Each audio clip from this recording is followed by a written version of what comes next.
The majority of organizational failures happen as a result of a lack of self-control. If you don't trust yourself, how can others trust you? Anytime a challenge comes my way, I say to myself, let's dance. And spirituality is the way to overcome even the most difficult, addictive, hurtful, sinful vices that one could have. And celebration is the gateway to joy. Hi, I'm Ryan Blair, New York Times bestselling author and serial entrepreneur. I've had $2 billion in sales and $1 billion in exits. And today I'm going to share with you some information that's going to help you become more successful as an entrepreneur. I hope you enjoy. Tonight, we're going to talk about creating a culture that embodies the fruits of the Spirit. Now, I want to tell you, tonight's lesson is about embodying the fruits of the Spirit, and I am not perfect at this whatsoever. There are times that I get hangry.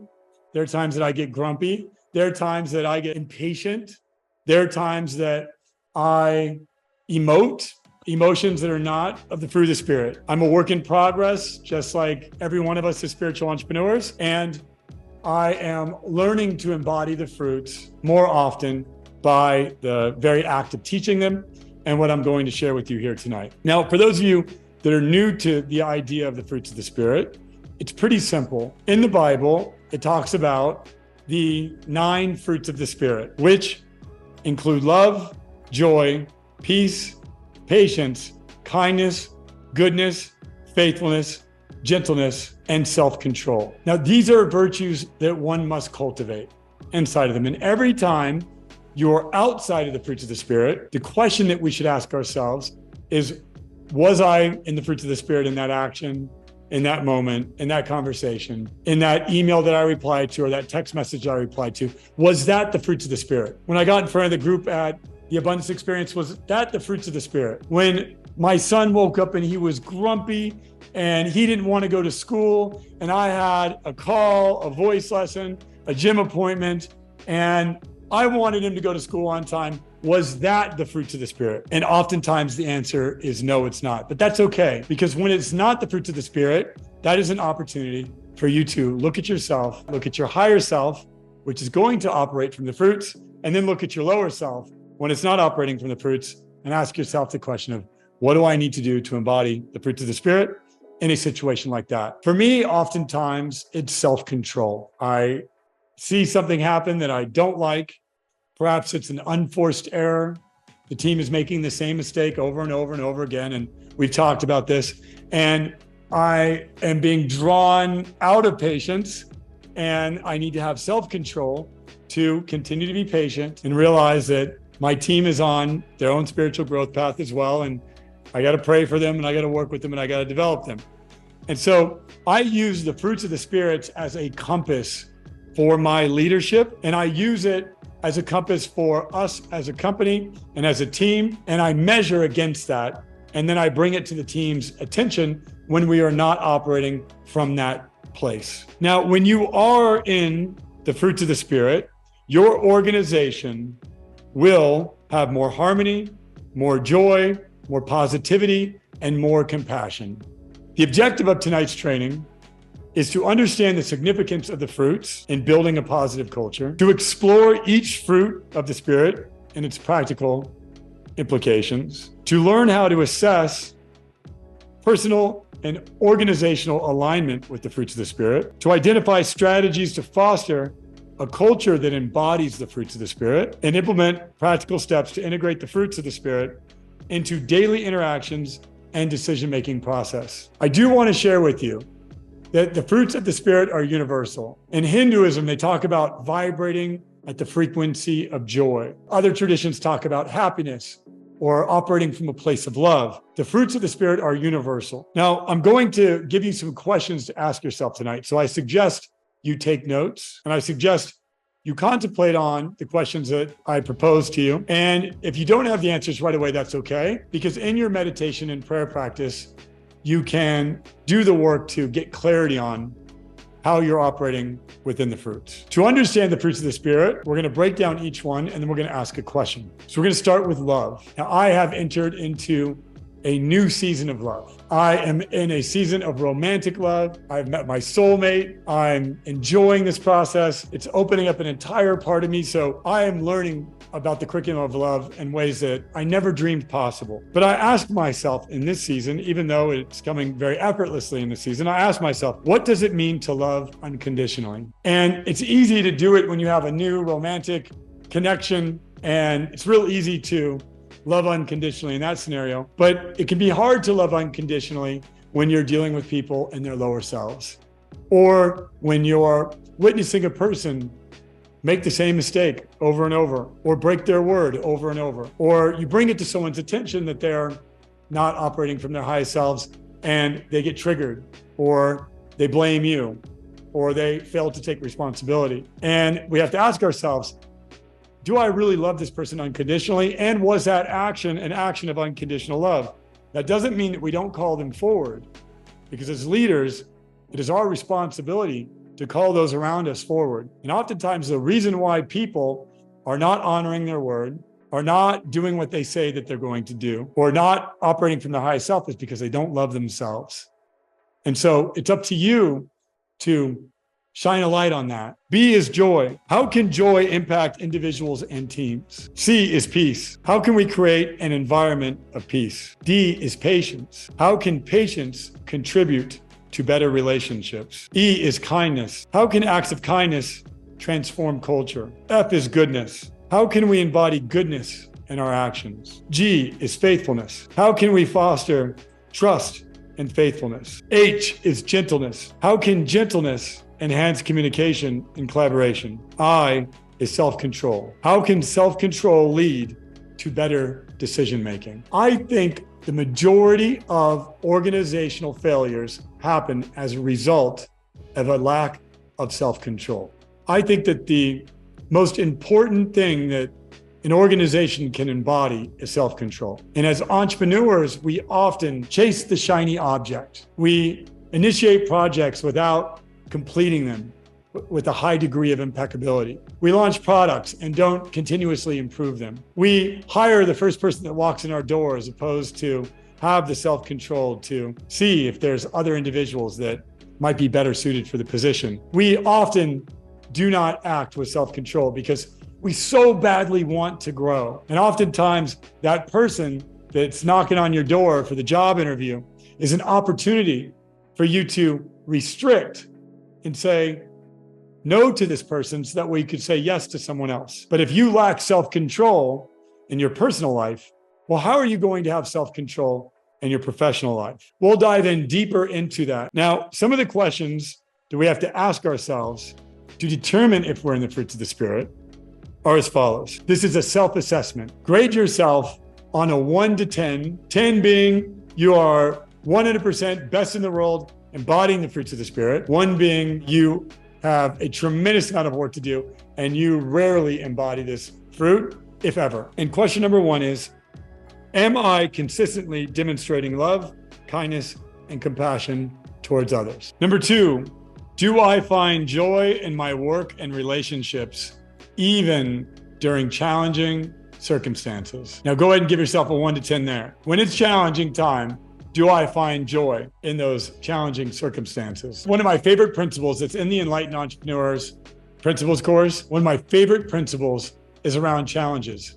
And anytime a challenge comes my way, I say to myself, let's dance. So when the challenge comes and I say, let's dance, that reminds me to embrace the challenge as a friend and to shift my energy from negative energy to joyous energy and to dance with the challenge as opposed to get angry about it, run with it, and so forth. Number 3, how well do I handle conflicts and maintain peace in my interactions? On a 1 to 10. Handling conflict is a part of entrepreneurship. It is a part of leadership. You have conflict within yourself. We all do. Your team has conflicts within themselves, and therefore they're going to have conflict with each other. And every time you add a new team member, there's an old saying, new employee equals new team. Repeat that, new employee equals new team. Why? Every new employee brings with them their perspective, their identity, their challenges, their way of living and being. And so just when you get the culture and the chemistry down with your existing team, then it's time to grow. You add a new team member. Guess what you have? New team member equals new team. So then you have to re-go all through it. And this new team member might bring with them shadows. It might trigger you. They may not agree with you. They may not like you. They may not honor their word. All of these things have to be worked out in order for your team to be successful. Number 4, am I patient and understanding when dealing with others, shortcomings or mistakes? Am I patient and understanding when dealing with others, shortcomings or mistakes? I would give myself probably a 8 as it relates to Reagan, probably a 6 as it relates to team members. And part of the reason why is because I was trained by some of the best businessmen in the world. They sat on my boards, they invested in my companies, and they demanded of me a level of performance, a level of accountability that I demand of my team. And if you haven't been coached by one of the greatest coaches, it can feel odd and awkward when a coach demands of you your best. When a coach calls you out and says, that is not your best. That is not your highest self. And I oftentimes have to reflect that my mentors had to bring up things to me many different times. And I didn't get it the first time or the second time or the third time or the fourth time. It took a number of painful encounters with my mentors until I understood what it was like to be truly accountable. And every time you have a painful encounter, it's not a bad thing. It's actually a very good thing. It's like tearing a muscle. Every relationship that we have is a muscle. And when you tear that muscle and you heal it correctly, it grows back stronger. Now, that doesn't mean that we tear the muscles irrationally or we do it intentionally, but by being humans and being in relationships, we are going to tear the muscles. It's a natural part of the human experience. And so it's important that we heal those torn muscles, but we're not afraid to tear the muscles because that's how the organization, the team, and the culture grow stronger. Number 5, do I actively seek opportunities to show kindness and extend a helping hand? Give yourself a grade 1 to 10. Do I actively seek opportunities to show kindness and extend a helping hand? Number 6, is my behavior characterized by integrity, honesty, and moral goodness? Now, when we talk about integrity, that means that 1, we know what our integrity is. We've actually listed it out. And we have a map of our integrity as it relates to our behavior within the culture of our organization. For example, I have an integrity around the meetings that I agree to. I have an integrity around the meetings that I don't agree to. For example, I might have integrity around particular boundaries, or I might demand integrity around particular boundaries. So I'm asking you to be honest with yourself here. If you're not honest with yourself, then how can you be honest with others? If you're walking around saying, I am the most integrous person in the history of the world, but you're not getting back to people when you say you would, you're not investing when you say you will, you're not investing in your team, training your team, making time for your team, you're not making time for yourself, you're not making time for your spirituality, how can you claim to be a 10 in integrity? So these types of self-assessments are extremely important. You need to look yourself in the mirror, and you should be the greatest critic of yourself, because only you know the truth about how your actions and your intentions are aligned. There's a space in between intentions and actions for all of us. None of us are pure in our intentions and perfectly pure in our actions. There's always a little bit of noise in between intentions and actions. I see it often with people that are in our enrollment teams. Like, their intentions are to make 100 calls, but then, friend posts something on Instagram and they get a little bit excited by that, or, a prospective client says something negative and then, they get a little negative, and pretty soon at the end of the day, their intentions were great, but their actions showed something different. And so there's a space between your intentions and your actions. And we have to self-assess and evaluate that space and be honest with ourselves. And when we are honest with ourselves and have integrity around the truth about who we are and in humility in that, then we truly can grow and eliminate those gaps and eliminate those shadows. Number 7, can others rely on me to be faithful? I know a lot of entrepreneurs that will claim to be faithful, but yet in their language, I will hear a lot of fear. And as you know, the opposite of faith is fear. You cannot be in fear and in faith at the same time. This is a hard one, especially as a spiritual entrepreneur, because there is a fear. When you're stepping out in courage and in blind faith, there's fear. When I make a decision to take a risk because I believe I'm called to, there's a fear there. But faithfulness is what overcomes that. Case in point, our Moon Mountain property purchase. I was fearful. I wasn't sure how I was going to learn to build a facility and get tables for people to sit at and clear land and build a Native American sweat lodge on the property and operate a well and a tractor. I didn't know any of this stuff, and I didn't have the time to learn it or connections or people that knew this stuff, but I had faith because I received a prompting that told me that individuals would come that were clothed in the fruits of the Spirit to help with the project. And sure enough, members of our community showed up and helped us build the things that we needed to build to have the private client experience that we had. Now, we're going to need more people clothed in the fruits of the Spirit to help us with this project. So at some point in time, we might be asking for volunteers very soon, because this is a project that we have stepped out into in faith so that we can bring healing to many through the land. So I ask you to reflect on, can others rely on me to be faithful, trustworthy, and true to my word? Now, if you don't trust yourself, how can others trust you? If you don't trust yourself to honor your commitment, how can you expect others to trust you?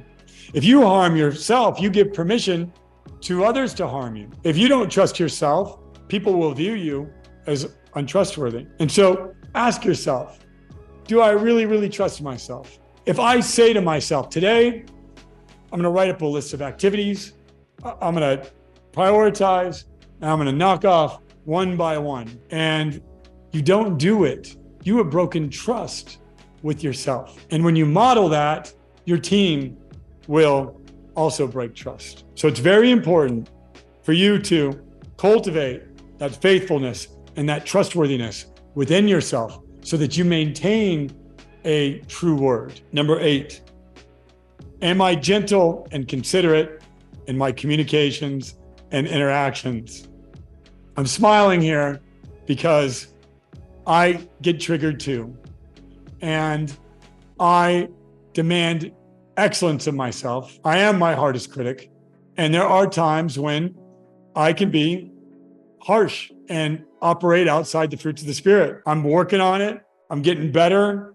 Now that I have romantic love in my life, I'm blossoming in these areas. But, I'm not perfect. I'm a work in progress. And I would not score myself highly on question number 8. Number 9, do I exhibit self-control and make disciplined choices in various situations? Now, every one of you should have gone through TAP. If you have not, you need to get into a TAP group right away. TAP are the foundation lessons that a spiritual entrepreneur needs to learn. So 100% make sure that you get in TAP. There is an entire chapter on restriction. And as you learn restriction, you build self-control and you build willpower. But you have to ask yourself, how disciplined am I? When I say that I'm not going to waste my time on social media, do I break my word to myself on that? When I say that I am going to refrain from watching the news, and I used to have a total news addiction. I'd watch it for hours a day, and I'd be on a news app, and I had an issue with watching the news. When I say that I'm not going to do something, do I honor my word to myself and do it? When I tell myself I'm going to go to the gym tomorrow, do I show up for myself? If you don't show up for yourself, how are you ever going to show up for anyone else? I know many spiritual entrepreneurs that say, I just serve so much. I serve everybody, and people are rude to me, and people aren't nice to me, and people don't do what they say they're going to do, and they have this victim mentality. When you show up for yourself, then you can show up for others. You cannot show up from others if you don't know how to show up for yourself. And so you're telling yourself a lie if you think showing up for others is going to lead you to happiness and joyfulness and harmony in your life. You have to first show up for yourself, and then you know how to show up for others. So question number 9, I think, is probably the most important of all of the questions as a spiritual entrepreneur. Do I exhibit self-control and make disciplined choices in various situations? If you are constantly abandoning projects, if you are constantly rushing things, if you are not being disciplined in your finances, being disciplined in your meeting schedules, if you are not creating boundaries and adhering to them, if you are not making sure that you are refilling your cup daily with light generating activities, then you are not operating from the 9th fruit of the Spirit, which is self-control. Now, this is one that has multiple dimensions to it. It is one that I'm in the process of mastering, but there are times when I want to jump on the phone and tell someone what to do. And I tell myself, let them figure it out. Let them come to you. There are times when I want to just tell someone, do this today. And then there are times where a little self-control creeps in and I say, what do you think we should do today? Because I'm attempting to embody the fruits of the Spirit and to turn our team members into disciples. So I want to model my spiritual hero in doing so, which is Jesus. I'm a Christian. There's no secret about that. And so I have to exhibit self-control in order for me to teach my team to be disciples. And so do I exhibit self-control and make disciplined choices in various situations? There are some situations where I'm still working on the discipline as it relates to it. There are others that I'm much better at because I've done the evaluation. I've done the soul work, as Tara likes to say. And every time I've fallen short of my personal standards, I utilize that as an opportunity to reevaluate those standards and to grow to them. Now, I'm going to conclude tonight with some strategies for cultivating a culture of the fruits of the Spirit. A, we want to inspect leadership's role in modeling the fruits. So as a leader, are you modeling the fruits? Now, if you have only one employee, you're a leader. If you have no employees, you are a leader of yourself. You're leading vendors, you're leading customers, you're leading your family, you're leading someone. So every single one of you is a leader to some degree or another. So are you modeling the fruits as a leader? B, do you have communication and conflict resolution strategies? We have principles. In the Advocate back office, there is trainings that Tara has done a number of times throughout the 3 years that we've been together as advocates on conflict resolution. You have to have a method to resolve conflict. Otherwise, you'll be reactive and you'll allow conflict to slow you down or stop your progress. And if you allow conflict to slow you down and stop your progress, then you are allowing the forces at work that we can't see, the negative forces at work that we can't see for that matter, to stop you from fulfilling your soul's purpose. Conflict is a part of the game. You got to have a strategy for resolving it. C, are you encouraging empathy and understanding within your organization? D, are you building a culture of appreciation and recognition? There's an old saying around recognition, babies cry for it, grown men will die for it. What that means is babies cry for recognition, and there are some men that would die for an Olympic gold medal, or die for a medal of honor, or die for some form of recognition. It just goes to show you how powerful of a force recognition is within your culture. Now, I'm going to give you some practical steps for integrating the fruits of the Spirit into your culture. A, daily self-reflection and intention setting. I think the most powerful force that we can harness in the work that we're doing as spiritual entrepreneurs is being intentional. When you have a call, are you being intentional? Have you written up your objectives for the call? Or are you just showing up to the call and seeing where the wind takes you? When you speak, are you being intentional? Do you have precision in your language? Or are you just rambling on and on and on without any intentionality, plan, or precision in the message that you're seeking to communicate? B, incorporating the fruits into the decision-making process. I will ask myself, is that the fruits? is that decision a decision that is embodying the fruits? And believe it or not, even firing a person, which you would think is the opposite of the fruits, is in total alignment with the fruits. If I truly love a person, I cannot allow them to suffer in a position that they will never be successful in. If I keep them in a position that they are not qualified for or that they don't want, then I'm doing them a disservice. In fact, it's an opposite act of love. I am binding them to something that they should not be bound to if I do not take action to relieve them of those duties through compassion. You would think firing someone is the opposites of the fruits, but in fact, it is in total alignment with many of the fruits. Have I identified training and development opportunities within my team members to embody the fruits of the Spirit? Is my team celebrating and sharing stories of the fruits in action? Now, I will conclude with this. One, when you witness someone act out of love, act out of joy, exhibit patience, exhibit self-control. Oftentimes, as entrepreneurs, we are so ambitious, we fail to acknowledge the work that's being done. We fail to celebrate and to recognize ourselves and those around us. And this is an area that I'm personally working on myself. Your work culture should be joyous, which is within the fruits, and celebration is the gateway to joy.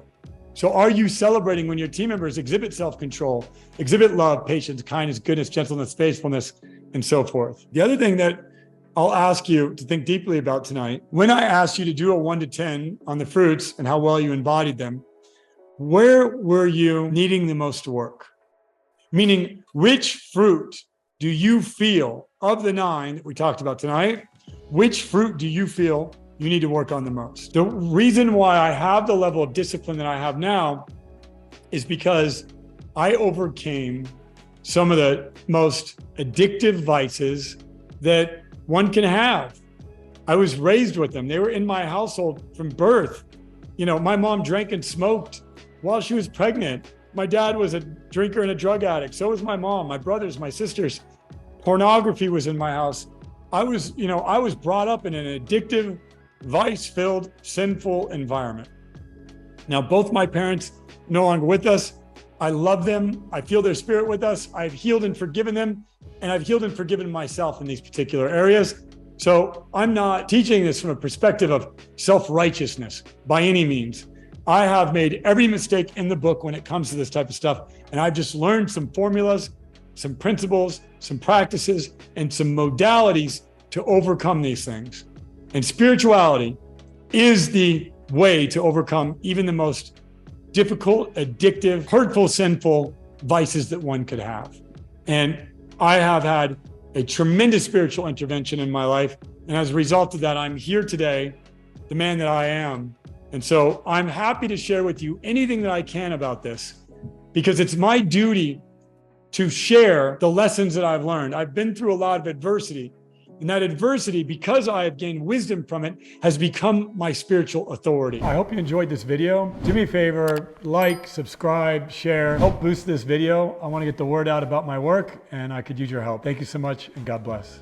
If you want to learn more about how I help entrepreneurs scale their businesses and the work that I do with regard to culture, I'm offering an hour of my time to 8-figure entrepreneurs scaling to 9 figures. Or if you're a 9-figure entrepreneur scaling to 10, I'd be happy to talk to you for an hour where we can dive into tactics and strategies on culture or anything else that you're up against as an entrepreneur scaling. It's on me because I want to meet people doing big things in the world, and I want to share with you what I'm up to as well. Go ahead and click on Learn More, book your time, and I look forward to meeting you.